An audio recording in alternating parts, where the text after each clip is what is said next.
Hey folks, we're on to iGo to Dingo World Chapter 3, Part 3. We've only got a little bit more left to go, so I'm just going to jump right into it, and here we go. Okay.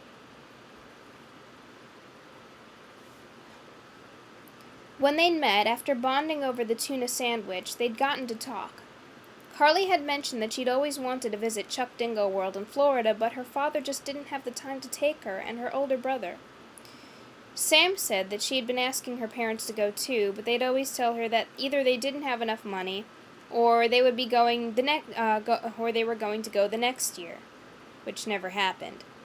Sam then added that the whole thing was stupid and she didn't care anyway. Carly smiled at her best friend, who shot her a confused raise of her left eyebrow. "What?" she asked. "Pull over," Carly ordered lightly. "Spencer's gonna take the wheel." "Who, what?" yelled Spencer as he jolted awake. The shriek caused Freddie to jump as well, his pencil gliding over the page and making a frightened squiggle over his writing. Freddie groaned and tried to erase his erratic written outburst. He had to try his hardest to salvage this piece of paper. It wasn't as if he messed up, he could angrily hand the paper to the one at fault and say, "You do it then!" The technical producer didn't like to speak about himself, but truly no one knew about this kind of subject as well as he did. "Well, where am I gonna go?" asked Sam. "To the back," gestured Carly with a nod. "With Freddie.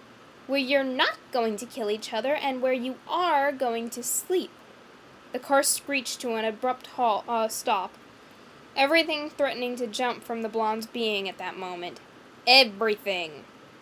Thank goodness the driver behind the group was apparently on guard, because he or she was the only thing that prevented what could have been a horrible pileup. "Sleep with Freddie?" shouted Sam, sounding more like a tortured predatory bird than a human. The sound of ripping paper also cut through the night.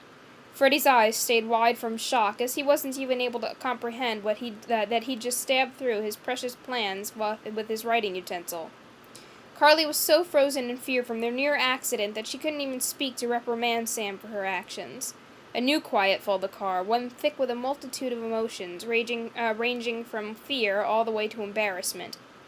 The silence was broken by Spencer, who laughed hysterically, causing every face in the car, which had pulled over by this point, to turn to him. His fingers swished from Sam to Freddie. "You two are such perverts!" And that's it. So, yeah, join us for Chapter 4, which will come at some point. I don't know when. I've just started school, so videos might be coming even less frequently than before, but oh well.